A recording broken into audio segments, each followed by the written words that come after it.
Hey guys, it's Clay. Welcome back to another episode where I attempt to decode the world around me. That seems to be the theme of my channel/podcast. And just in case you didn't know, you can watch us as a video on YouTube, obviously. But if you look in the description below, you'll find links to the podcast as well. And you can find that on Apple Podcast or Spotify or Overcast, or most likely anywhere where you listen to podcasts. So recently I've been researching a few topics, and it's taken me longer than I thought. I wanted to make this video like a week ago. So I'm gonna start today with something called Rejection Sensitive Dysphoria. And I came upon this term and I was like, what's that? And I read the description of it and it sounded pretty familiar. Like, this is something that I definitely struggle with. And as I looked into this further, I discovered that RSD, Rejection Sensitive Dysphoria, is actually a pretty big indicator of ADHD. And so I started looking into ADHD. There's 3 subtypes of ADHD. And then from there, I found this PhD, Dr. Barkley, and I discovered his research on something called SCT, which is called sluggish cognitive tempo, which is something that is related to ADHD. So I've been researching all these topics for the last few weeks, and I thought I would do sort of a video summarizing what I've discovered. And I think I've found out some really interesting things, specifically about myself. So if I find this interesting, maybe other people out there will get something out of this.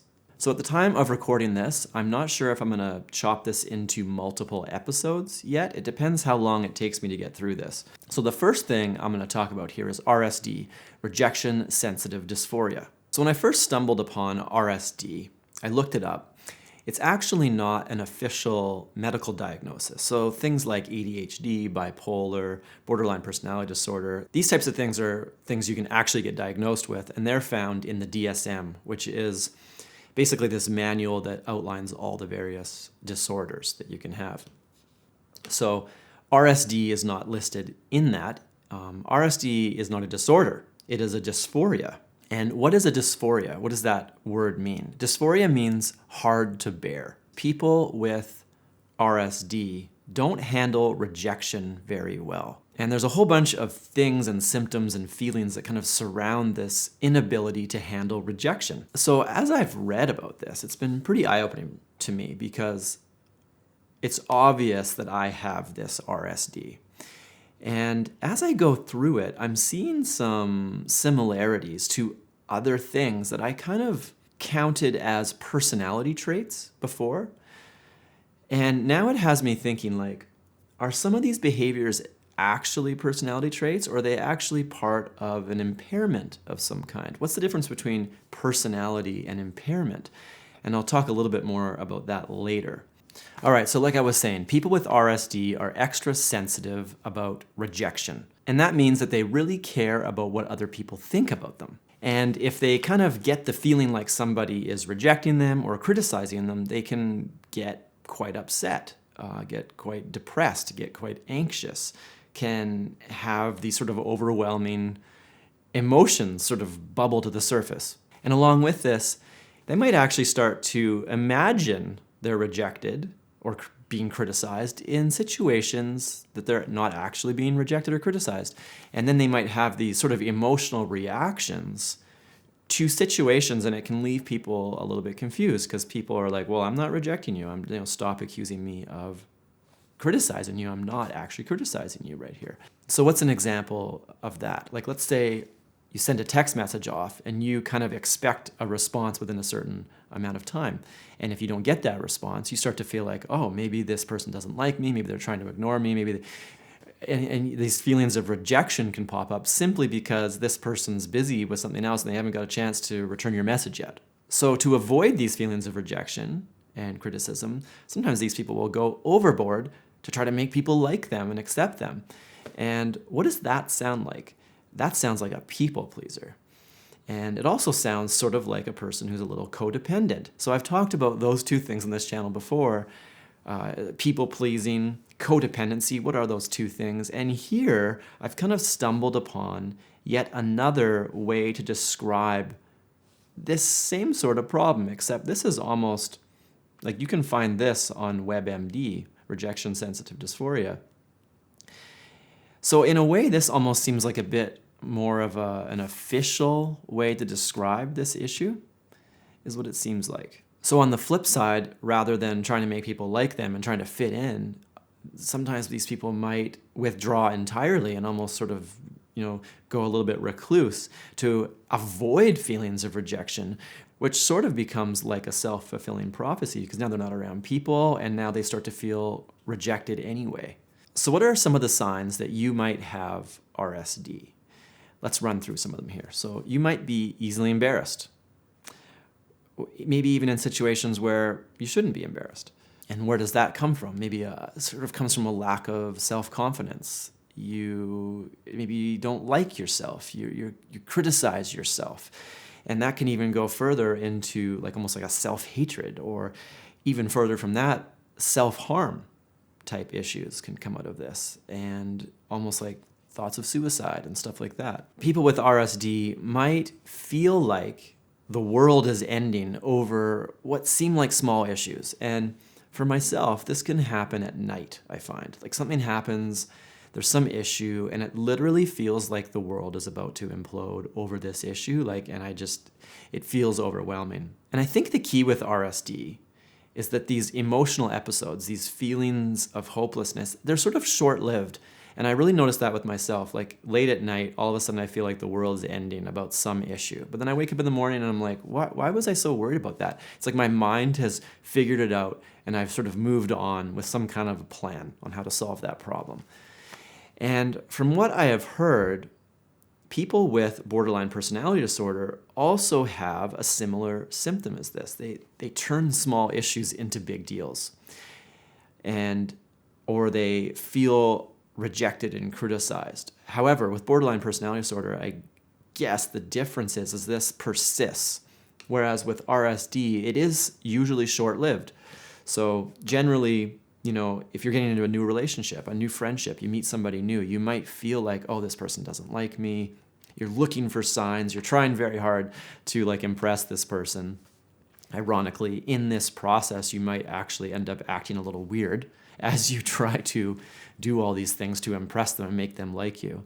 And then as the relationship matures, ideally, those feelings should kind of drift away. And they might come back now and then.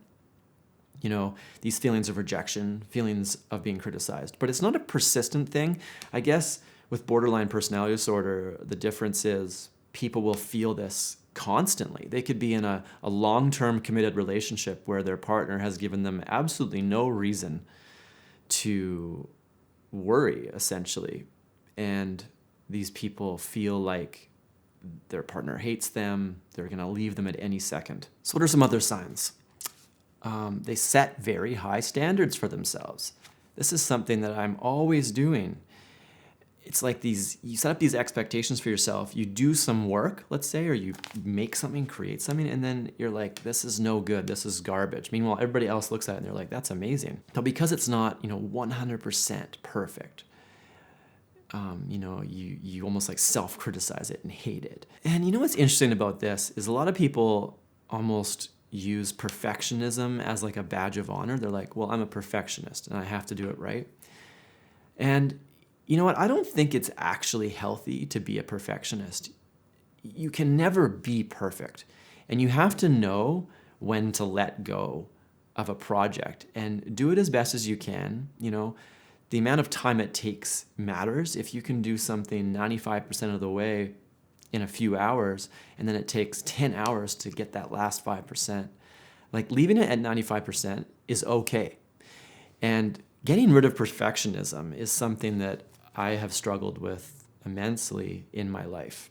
And so it's ironic that when I read the signs of this RSD, high standards for yourself. Another way this can kind of come out is almost latching onto other people's expectations of you. You almost assume that this person has this expectation and now you have to meet it. I think this can happen, between children and parents. I know I have this feeling it's like I know what they want to see, and so I do my best to give that to them. But the end result is though that maybe I made that up. Maybe I made up this standard. It wasn't even real. So, there's perfectionism, which is like a self-standard, but then it's almost like you impose these standards onto other people, and then you assume that they're expecting things of you, so then you try to meet that. So another sign is perhaps problems with relationships. So all these problems that I've kind of outlined here will leak into your relationships. If you're constantly accusing people of criticizing you, if you're constantly feeling rejected and you're withdrawing from relationships, that's going to affect your relationships.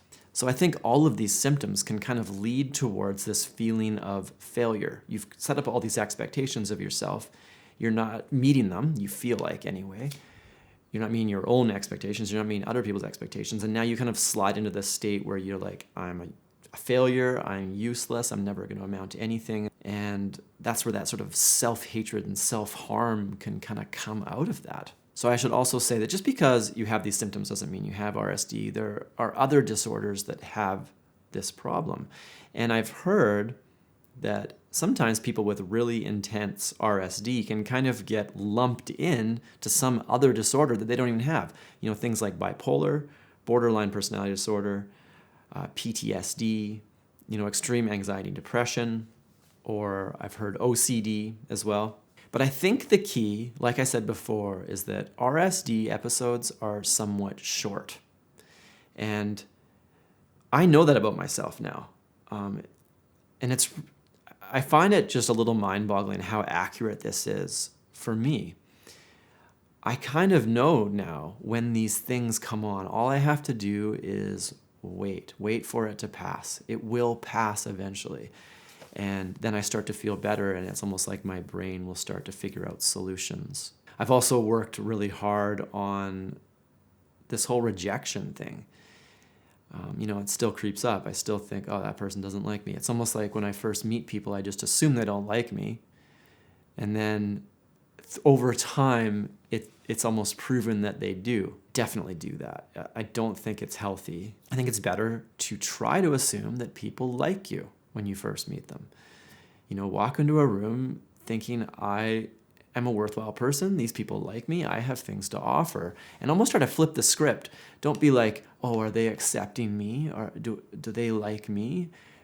What I've tried to do is look at it, do I want to accept them? Are these people good enough for me? I'm good enough for me. I know I have things to offer. And I think just that one little thing has been a big mind shift for me over the years. So do I struggle with RSD? I would say I definitely do. I feel like my symptoms have gotten a little better over the last few years. So where does this come from? They suspect it's actually a little bit genetic, but it also can be caused through trauma, apparently, or some type of abuse or neglect when you're a child. So if you experience extreme neglect, it can kind of push you into this dysphoria. One of the really interesting things about this is that apparently it's very associated with ADHD. And so when I first discovered that, I was like, well, I don't have ADHD, so what's going on here? And as I pushed more into ADHD and realized that there's different types of ADHD and some that don't go diagnosed very much, I've sort of started to change my mind. And it's looking like there's a strong potential that I have what they call inattentive ADHD. So I'll go more into that in the next section. But one of the key traits of ADHD is that you're quite sensitive to the outside world. Sights, sounds, you're easily distracted. You can become quite overwhelmed quite easy. And so RSD goes along with that. And, what is RSD at its core? It's almost like an oversensitivity to your surroundings. So as I've gone through this, and I started to see the parallels between this RSD and people-pleasing, RSD and codependency, I've also sort of drawn a parallel to this other thing I've talked about on this channel. So extroverted feeling. Extroverted feeling is one of the cognitive functions, and there's 16 personalities according to Myers-Briggs, and that goes back to Carl Jung's research on cognitive functions. So the personality that I am, INFJ, is high in extroverted feeling. And I think there's certain traits in this RSD sort of definition that I have in the past attributed to extroverted feeling. Now that I've been reading this RSD, and I know that this isn't a personality-specific thing, or is it? I feel a little confused about how this all fits in. Am I dealing with a personality trait when I am overly sensitive to somebody else's emotional state? Or am I actually dealing with a bit of a impairment in myself that I have this deep-seated self-consciousness, so I'm oversensitive to what people think about me? And it's kind of funny because if it's a personality trait, it's sort of like, oh, it's just the way I am. But if it's an impairment, maybe that's part of an actual disorder, and it's something that you might need to receive treatment for. So yeah, I'm a little, to be honest, I think I wanted to have this all sorted out by the time I did the video. Sort of how does this RSD relate to your personality? And I think at this point in time, I've just had to admit that I haven't got it all figured out yet. I don't really know the answer to that question. But as a little bit of a survey, I know 2 other INFJs in my life. So I'm an INFJ, my girlfriend's actually INFJ, and I have one other INFJ friend. These are people sort of in my real life. I have other INFJs that I know on the internet, but in my real life, there's 3 of us that I know. I decided to poll them on the symptoms for RSD, and all 3 of us have this quite strongly. So is that a coincidence? Do all INFJs have RSD, or do unhealthy INFJs have RSD? But then I also know other personality types that also have this, overly sensitive, overly critical of themselves, sort of, turn little things into big deals. They feel rejected and hated. I have an INTJ friend, and I read the description of this to him, and same thing. He completely related with it. He's a musician. An ENFP that I know also very strongly relates with this. So I think what does this all mean, right? Things that I've associated with extroverted feeling maybe really have nothing to do with extroverted feeling. I mean, is extroverted feeling even a real thing? Are these personalities even a real thing? Is RSD a real thing? So as I dove more into ADHD, and there's these 3 subtypes, I learned that a lot of this is actually quite contested within the psychology world. And there's certain researchers that are actually trying to sort of undo some of the diagnosis surrounding ADHD and create this other disorder called SCT, which I guess people don't really like the name of that, and that might change to concentration deficit disorder. Anyway, like I said, I'm still trying to figure this stuff out, but I thought I would do this video kind of with what I've discovered so far. And if you guys have any comments on this, feel free to leave a comment. Is RSD something that you experience? Is it something that you feel like is personality traits, or is it more like an impairment that's layered on top of your personality? So I think what I'm going to do is actually split this into 2 or 3 different episodes. And so in the next episode, I'm going to go more into ADHD, inattentive ADHD, hyperactive ADHD, this RSD. Why is it an indicator for ADHD? So if you're interested in that, keep your eyes open for that video. If at the time of watching this video, I have already posted the next video, I'll put a link to that in the description. Or if you're listening on a podcast, you can just check the next podcast to see if I have posted that yet. Anyway, guys, thanks for listening. I hope you have a great day.